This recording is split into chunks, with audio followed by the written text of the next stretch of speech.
Well, when I first heard about it, I was in New Jersey. I got a phone call. I left immediately for Memphis. I functioned barely for 5 days I was here. I had no idea what I was doing. I wouldn't have been anywhere else. I felt like I lost a member of my family. I felt a terrific void in my life. And you always thought of Elvis as living forever. You just never figured that he'd ever die. And just a tremendous emptiness in my heart. And it's 5 years later, and it still is just as hard as it was 5 years ago.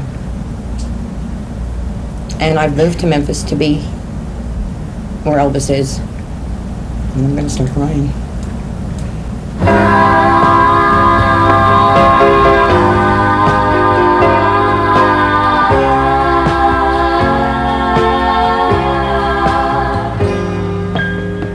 The saddest day that I've ever known was the day God called Elvis home. He lay so still, not a tear seemed to stand. Surely God stood close and held his hand. I'll never forget the look in his face as it seemed to say, I've gone with Jesus to sing in heaven today. I've gone home to sing in heaven today.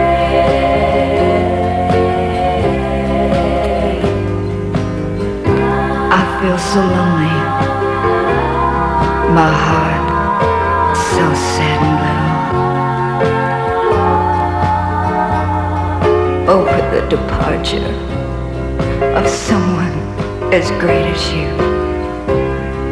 As great as you. Well, I was real stunned.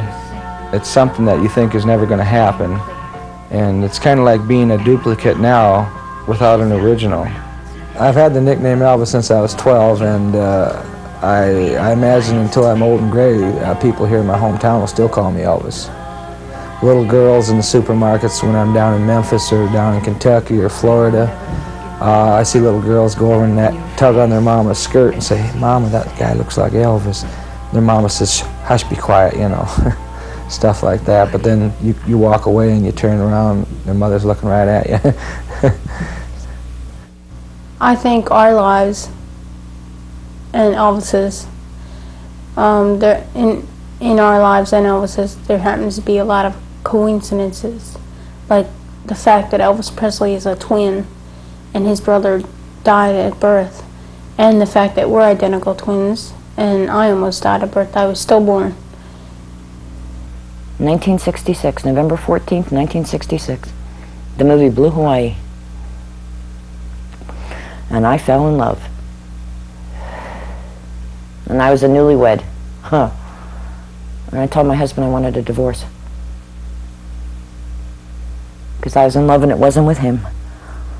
And I said, "How come you don't look that good in your uniform?" Because we were both in the Army at the time. And he looked at me, he said, "What is your problem?" I said, "Never mind. You wouldn't understand." I impersonated Elvis because he was my idol, a person who I looked up to. And for me to get on stage and to do his music and to resemble a man as great as Elvis, that's my ambition. And that's why I like to be called an impersonator rather than an imitator. I don't imitate Elvis. I don't try to be Elvis. I just do his music and dress in the style which he did. I first met Artie when I was downtown shopping with a friend one day, and I went into an Oscar drugstore and I saw him buying a can of hairspray.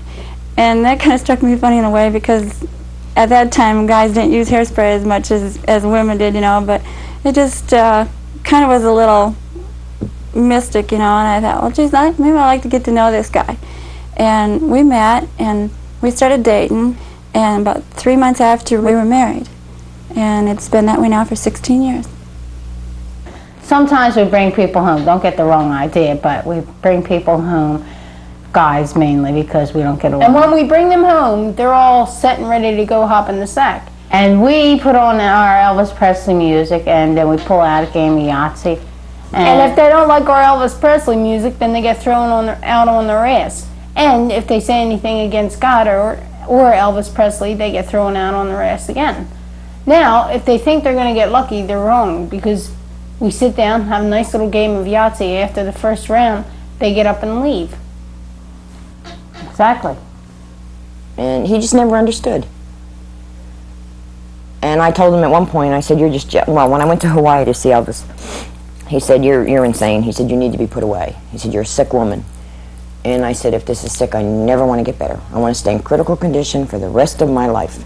And he filed for divorce on grounds of extreme cruelty, and Elvis was item number 2, excessive devotion to Elvis Presley. And I said, I love it. The greatest feeling I had on stage was when these people had brought their little boy in to see my show. It's kind of hard for me to talk about it. He was in a wheelchair, and I kind of felt like Santa Claus in the little boy's eyes. His eyes lit up real big. It was probably the greatest experience he had in his life. And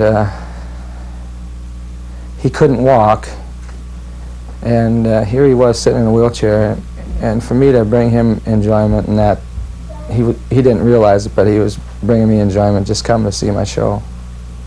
When we were in school, all the kids used to make fun of us because they didn't like they used to call us different names, just like they did to Elvis Presley. But I got news for you. Look where Elvis Presley is now. I mean, he's a king of rock and roll. All them people who ever laughed at Elvis are wishing they never did now. You know, just like us. I mean, we're not anywhere specific yet, but the kids in school will know who we are when we get out there in life, you know, and show them what we're going to do. Here was somebody who took up 99% of my time and my money, and yet the thought of killing myself never, ever crossed my mind. Never. And I don't understand that. And yet at the same time, at that point it was hard to imagine what life would be like without Elvis. I couldn't imagine it. I sat there and I thought, what do we do now? And I wasn't the only one. We all stood at the gate, you know, before the big throng of people got there. What are we going to do? How are we going to live? You know, he's gone. Oh, the king lives on forever through his pictures and his song, and the world keeps on remembering like nothing even wrong. And each day 10 million people play the songs he left behind.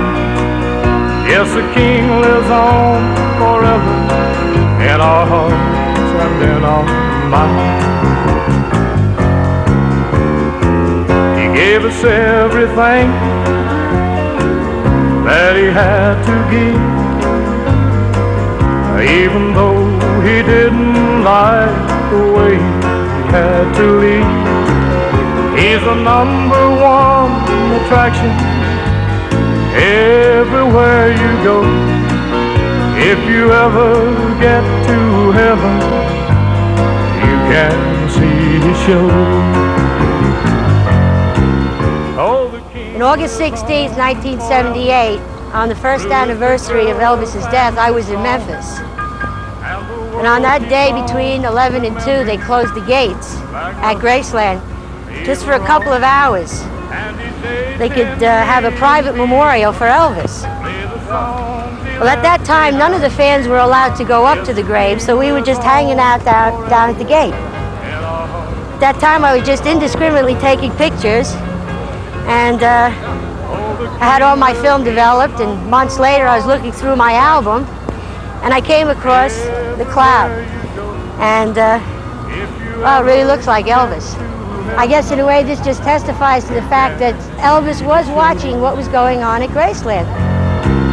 Oh, the king lives on forever through his pictures and his song, and the world keeps on remembering like nothing even wrong. And each day 10 million people play the songs he left behind. Yes, the king lives on forever in our hearts and in our minds. Oh, the king lives on forever in our our hearts and in our minds.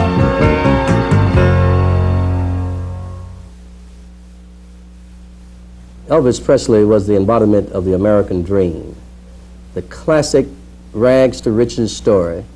His music and his death have become embedded in the American heritage.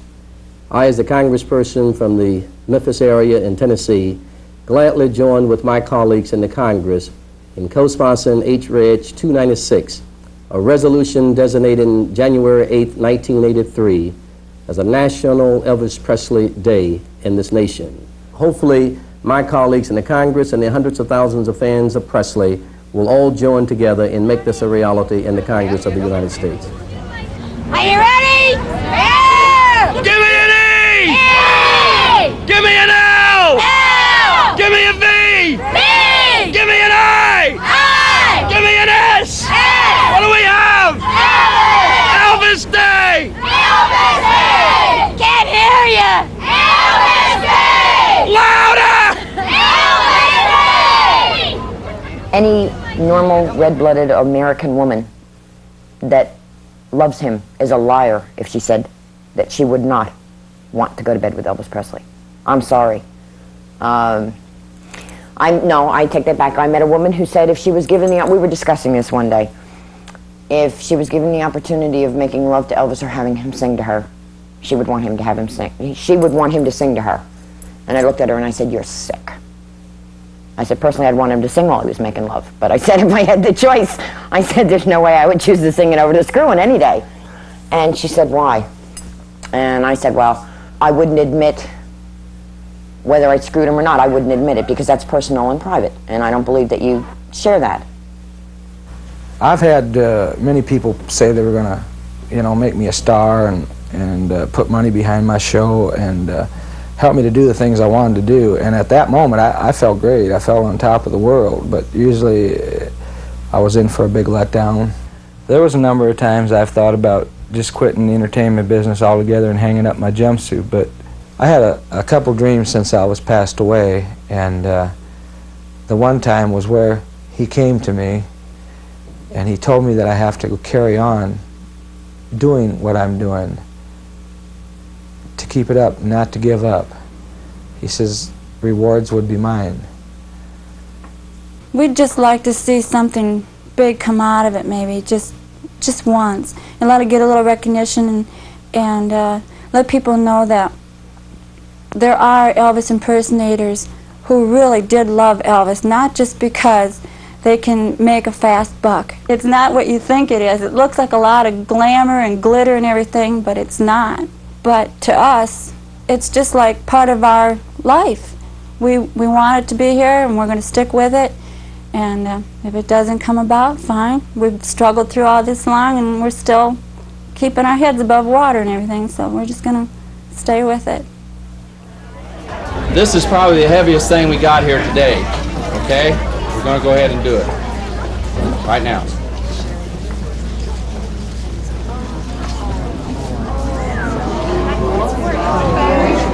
This is the first publicity shot of Elvis Presley. It's quite unique, but the most important thing, he's autographed it on the back.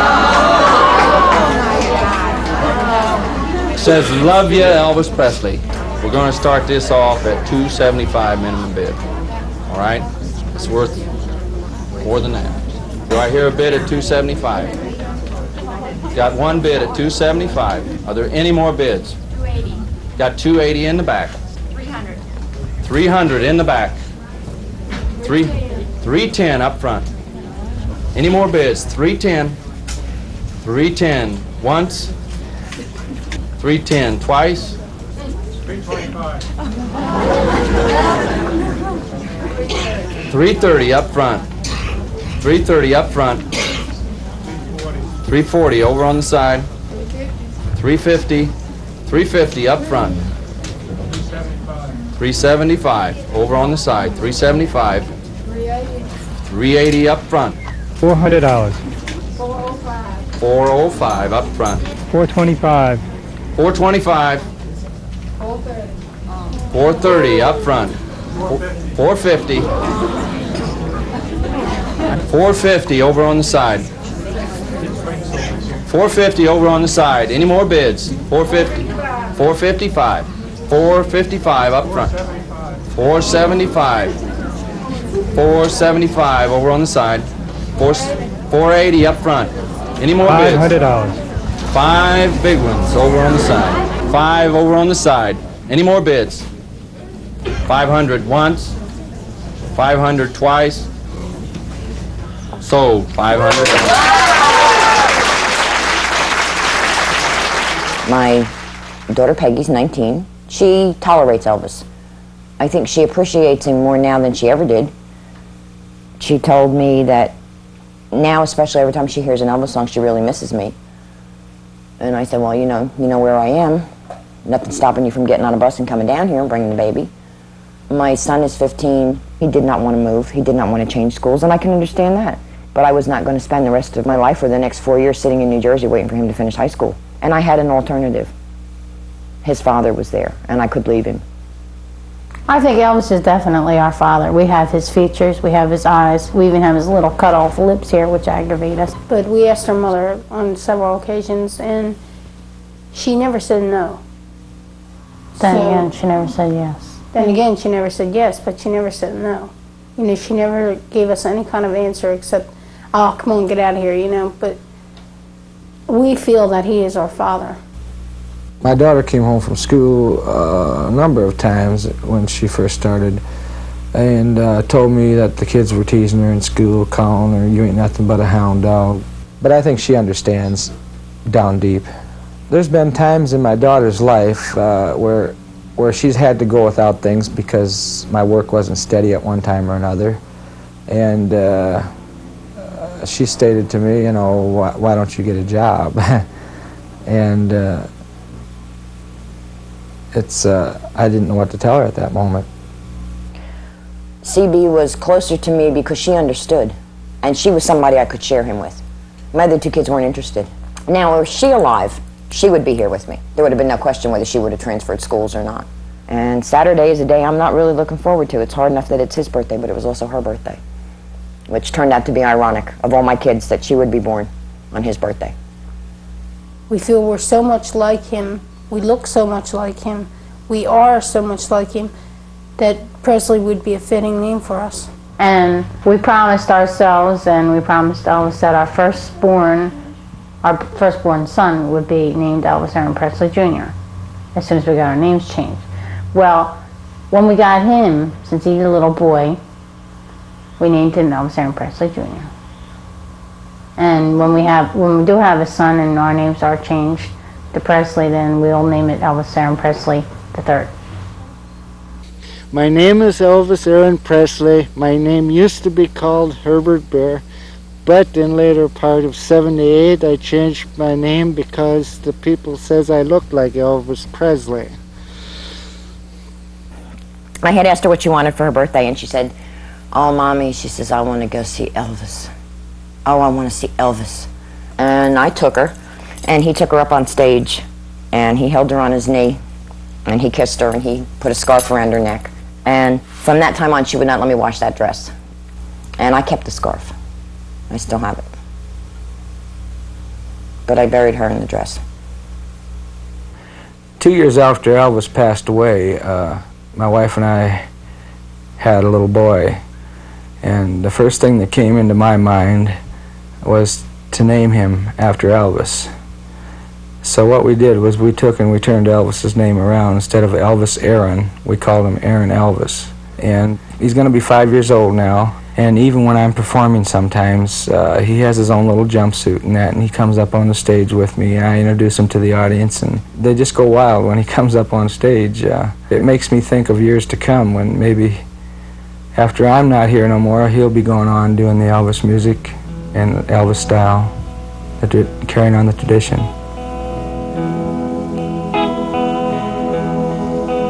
My friend Elvis, you fill our world with your song. To another world. Now your soul has gone.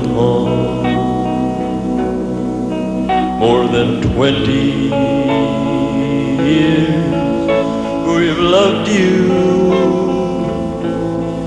It will be till the end. Thank you, Elvis, Elvis Presley, my friend, my friend.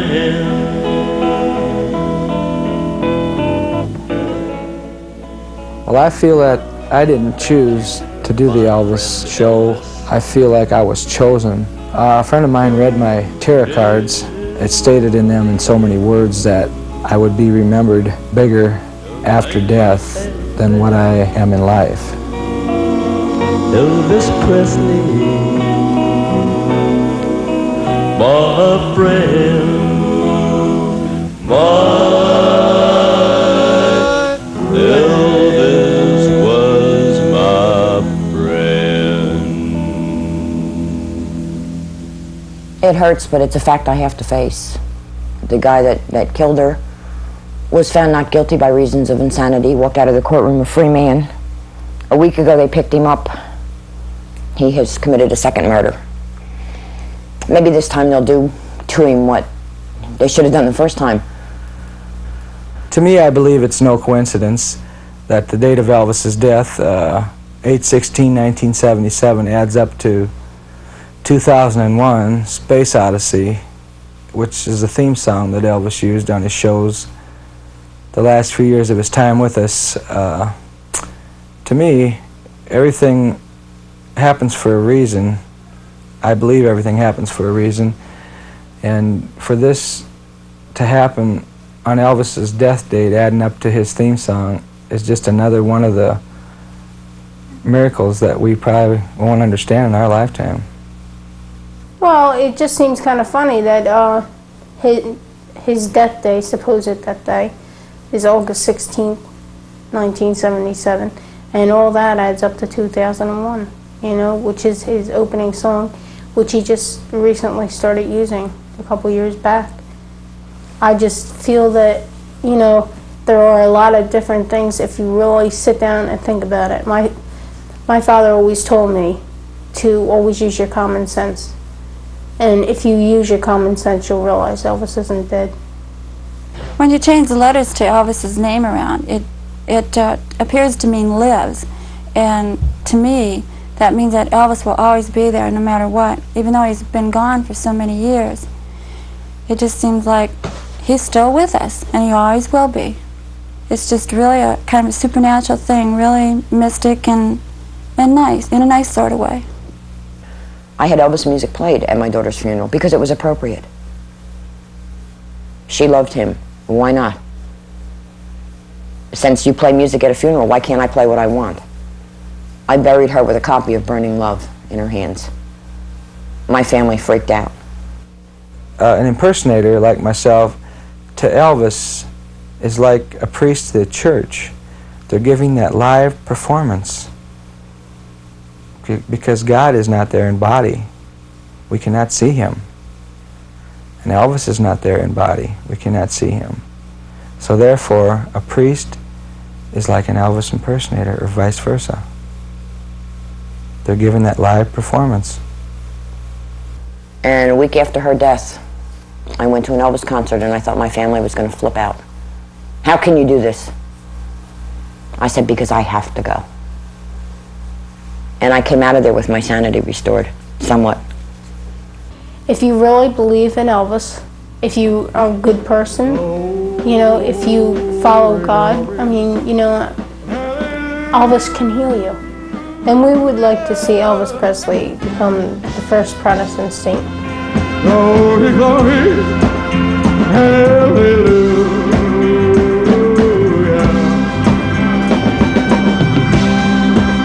Glory, glory, hallelujah.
everybody, ladies and gentlemen. What a Thank you very much. fantastic job.